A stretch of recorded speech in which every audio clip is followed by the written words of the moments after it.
Welcome, curious minds, to another deep dive. Today we're plunging into something, well, really fascinating. A paradox right at the heart of human potential. Just think about it for a second.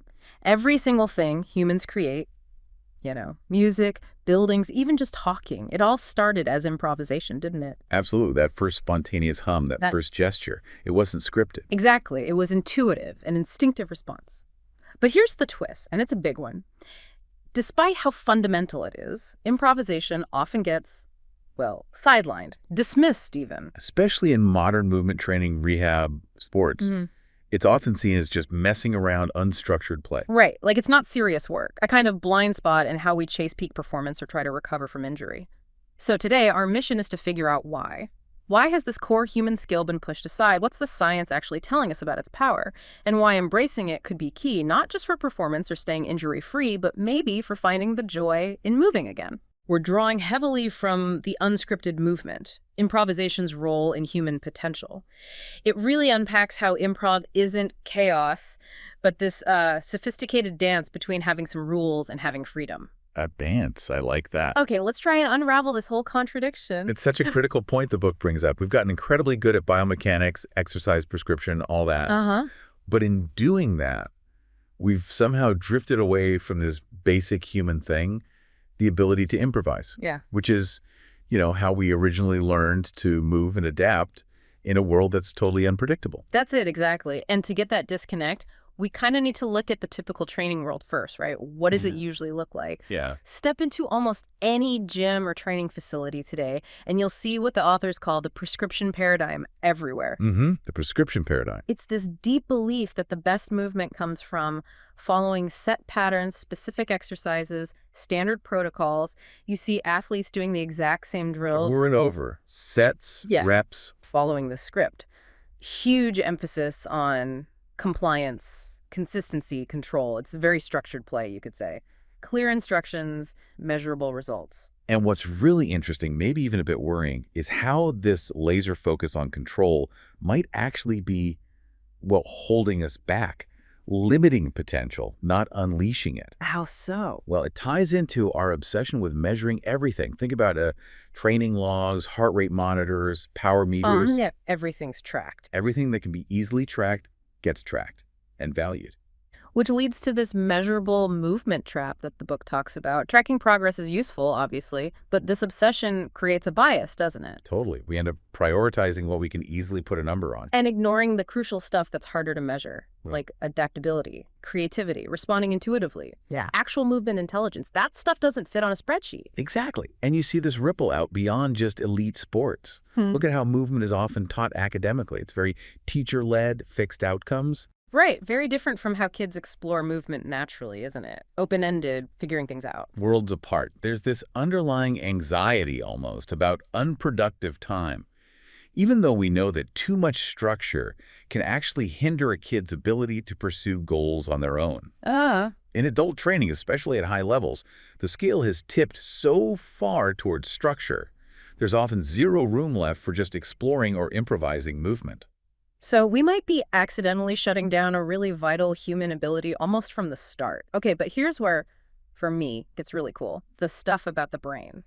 The source calls it the neural symphony of spontaneity. It's a perfect phrase. Because when neuroscientists actually look inside the brains of people improvising, like jazz musicians, for example, they see something fascinating. A paradox. Okay. You actually see less activity in a specific part of the brain, the dorsolateral prefrontal cortex. That's basically your inner critic, your control freak center. So the control center dials down. It dials down. And meanwhile, you see more activity in other areas, the medial prefrontal regions. Think of those as your brain's idea generator, the creative engine. Wow. This state has a name. Transient hypofrontality. It's like temporarily silencing that inner editor, letting new ideas and connections just bubble up without being instantly judged. So hold on, it's not just randomness then. It's not a loss of control. Not at all. It's actually a different kind of control, a different kind of mastery. There's research by Charles Lim, a neuroscientist, showing these brain networks active during improv are incredibly similar to those active when we're dreaming or in deep meditation. Dreaming? Really? Yeah. Really? It's not about abandoning control. It's more like being a really skilled conductor who knows precisely when to guide the orchestra and when to let them just explore the music freely. Okay, that is genuinely mind-blowing. An orchestra inside your head. The authors break it down, right? How creativity comes from these big brain networks talking to each other. Yeah, exactly. It's a dynamic conversation. Huh. You've got the default mode network that's kind of daydreaming, generating spontaneous thoughts, free associating, The idea factor. pretty much. Yeah. Then the executive control network steps in, not to shut it down, but to shape those ideas, evaluate them. Then the salience network is like a spotlight, deciding what's important, what deserves attention. Okay. And finally, the sensory motor networks translate those refined ideas into actual physical movement or action. Yeah. It's this incredibly coordinated dance. Mm-hmm. The control network is involved, but it's channeling the flow, not blocking it. And this leads to flow, right? That feeling Csikszentmihalyi talked about. It absolutely does. That state where you're so absorbed, action and awareness just merge, and you kind of lose that self-consciousness. Brain scans during flow states, which happen a lot during improvisation, show exactly that. Less self-monitoring, tighter links between perception and action, synchronized brain waves, and even a specific cocktail of brain chemicals like dopamine and endorphins. So connecting the dots, improvisation isn't just a feeling, it's a distinct neurological state. It's a powerful pathway to peak performance wired right into us. Okay, so this neural symphony has real-world payoffs. Let's talk applications, performance, preventing injuries, even rehab. And the good news, the source says, is this isn't just innate talent. You can train it. You absolutely can. It's a skill. Studies comparing novices and experts show that practice doesn't just make you better at improvising, it actually rewires the brain. Neuroplasticity again. Exactly. Yeah. Expert improvisers literally have stronger, faster connections between motor planning areas and creative regions. They get better at switching mental modes, using sensory feedback more effectively. Their neural networks become more flexible. Huh. And this brain adaptability, this neuroplasticity, it's not just for music or dance. Those same networks get honed for any kind of spontaneous movement, creative problem solving, adapting on the fly. Your brain builds these new, efficient pathways based on the practice. And here's another one of those paradoxes you mentioned. Improvisation actually likes constraints. It's not about total freedom. Right. Counterintuitive, isn't it? But think about jazz musicians. They work within harmonic structures, scales. Dancers respond to rhythm, to the space they're in. These constraints don't stifle creativity. They channel it. So a blank slate is maybe too much. Often, yeah. Moderate constraints give you enough structure to focus the mind, but enough freedom for something new to pop up. It's finding that sweet spot between chaos and rigidity. And the book gives some great examples like elite figure skaters using comedic improv. Yeah, comedic improv. And 77% of them saw their artistic scores go up, some significantly. We're talking jumps from like a 3.0 to a 4.5 huge in a sport decided by fractions. It's amazing. And it's not just skating. There's this method, improv sport, taken straight from improv theater, used for mental training with top athletes. What does it help with? Coping with intense stress, staying focused, finding enjoyment again, making courageous decisions under pressure. Olympic fencers even saw parallels between improv games and fencing that back and forth dialogue with an opponent, accepting surprises, embracing risk. Okay, so pulling this together, Yeah. for anyone aiming high, what's the takeaway? It sounds like there's a missing piece in a lot of elite training. I think that's fair to say. Structured training is vital, obviously, for building skills and physical capacity. But improvisation develops the meta skill, the ability to weave those skills together in new ways when things get unpredictable. Which is always in real competition or life. Pretty much. The source notes that many top programs, say for sprinters, focus hugely on genetics, biomechanics, but adaptive, creative movement, often totally ignored. And this links directly to injury prevention, right? Because standard approaches focus on fixing bad patterns for known situations. Exactly, preparing for the expected. But real movement isn't like that surfaces change. You get bumped, you're tired, stressed. Well, that happens. Life happens. Improvisation trains adaptability, the skill of coming up with the right response to something genuinely new. So it's about having a bigger movement toolkit, more options than just the correct way. Yes, a richer movement vocabulary, better real-time adaptation, reactive intelligence, and, crucially, more confidence when you encounter something unexpected. The source also mentions a rhythm connection. Ah, yes. Rhythmic entrainment, basically, moving in time with the beat. It sounds simple, but it actually sets up ideal conditions for creativity. It smooths out motor planning, helps induce flow, and builds timing intelligence. Think about dancing the beat just seems to unlock movement, doesn't it? Totally. It feels effortless sometimes. That's rhythmic entrainment helping out. And that timing is critical for avoiding injury, too. Okay, and what about rehab? How does improv fit there? Because traditional rehab can feel very mechanical sometimes. It often is. Very checklist focused, fix the deficit. But the source points to case studies, especially in neurological rehab, where adding music improvisation was profoundly helpful. A rich source of meaning and therapeutic progress. It's way beyond just doing exercises. How does it help rebuild confidence? Because injury can make you afraid to move, right? That movement anxiety the book mentions. Exactly. Improvisation helps because it reframes mistakes. They're not failures, they're just exploration, part of the process. It encourages tuning into your body's own signals, trusting your internal sense, not just following external commands. And rediscovering that movement can actually feel good again. That's huge. Reconnecting with the intrinsic pleasure of movement, which raises a big question the book poses. Which is? Are we sometimes so focused on fixing what's broken that we forget to reignite the joy of movement? That joy is what keeps people engaged long term. The source calls it play deficit in adult rehab. Too much structure. Which can limit problem solving, make it harder to apply rehab games to real life, and kill motivation. It's like that research with kids. Too much structure can backfire. We see it in adults, too. Okay, the benefits seem really clear. Powerful, even. So why isn't improvisation everywhere in training and rehab? What's the resistance? The source points to a few key things. First, our culture's productivity paradigm.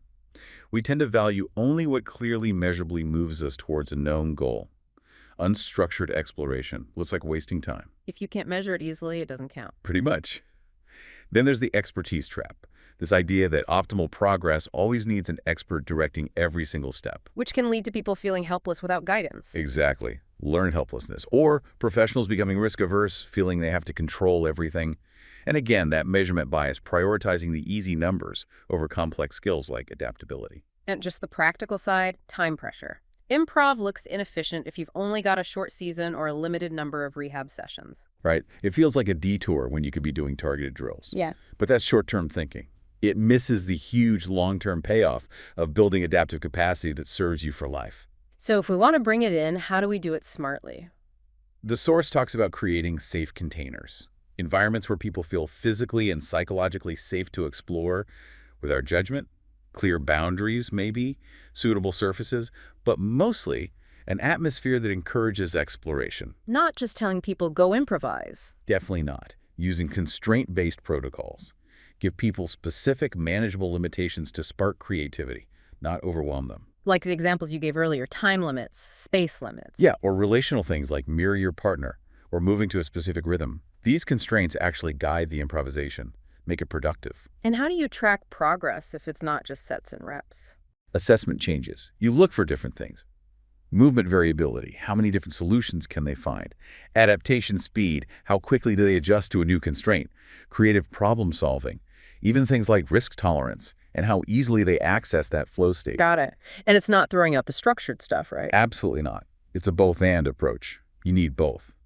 The book suggests phases. Yeah. Maybe a skill development phase using structured drills, then an integration phase using improv to play with those skills, then an application phase where you use it to solve problems in unpredictable settings. You can even periodize it, like regular training. Plan it out. Totally. A foundation period to get comfortable with uncertainty, a development period adding complexity, an application period for performance goals, even a recovery period using gentle exploratory movement. It can be very systematic. This really does feel like it unlocks capabilities that normal training models don't even talk about, like pattern breaking, multi-stability. What's that? Multi-stability is about holding multiple potential solutions in mind or body at once, rather than believing there's only one correct way to move. Improvisation cultivates that flexibility. It helps develop emergent coordination solutions that arise spontaneously from the interaction, not pre-planned. And it's not just physical, is it? The embodied cognition idea. Right. Movement and thinking are deeply linked. Training improvisation doesn't just make you a better mover. It builds cognitive flexibility, creative thinking, adaptive intelligence that spills over into everything else you do. Problem solving at work, navigating tricky social stuff. Potentially, yes. And for injury prevention, specifically, better body awareness proprioception, faster reaction times, stress inoculation getting comfortable with pressure, more flexible attention. And there are real-world examples now, people actually doing this. Oh yeah, youth programs using movement games instead of just drills. Elite athletes doing chaos training, adding random elements, or using weird equipment as creative constraints. And clinics using movement exploration or expressive movement in rehab. The goal then is adaptive expertise, not just being good at the routine. Exactly. Routine expertise is performing well in familiar situations. Adaptive expertise is applying skills flexibly to new situations. That's what improvisation builds. Pattern recognition, flexibility, being okay with uncertainty. And technology might help this evolve even further. For sure. Motion capture to analyze movement variability, VR to create challenging virtual environments, biometrics to track flow states, maybe even AI coaching to suggest creative prompts. Plus, more research is needed, dose response, transfer studies, brain mechanisms, individual differences, lots to explore. Okay, so let's wrap this up. What's the big message for everyone listening? I think it's that science is now confirming what artists and athletes have known intuitively forever. Real creativity, real mastery, emerges from that dynamic tension between freedom and structure. That dance again. That dance. Improvisation is where that happens. It's how we adapt, create, evolve. Every breakthrough started as an improv. Every expert facing the truly unexpected taps into that skill. Every successful recovery involves adapting, improvising. So integrating this isn't just tweaking training. It's a shift from just training skills to educating intelligence. Precisely. Moving from acquiring predetermined abilities to developing deeper intelligence, creativity, adaptive capacity. That's true education. It's about being so prepared you can go beyond preparation, so grounded you can handle uncertainty, so connected to your own movement intelligence you can trust it to find answers you weren't explicitly taught. Yeah. The science shows that when we improvise, we're not losing control, we're tapping into a deeper wisdom, knowing when to lead, when to follow, when to stick with the known, and when to take that leap. So the invitation to you, listening, is pretty simple, really. Start playing, start exploring, start trusting that innate movement intelligence we all have, but which our training culture often, suppresses. In rediscovering improvisation, you might just rediscover what it means to be fully alive and human in your movement. And that could lead not just to better performance or fewer injuries, but maybe a more joyful, creative, and adaptive way of being in the world.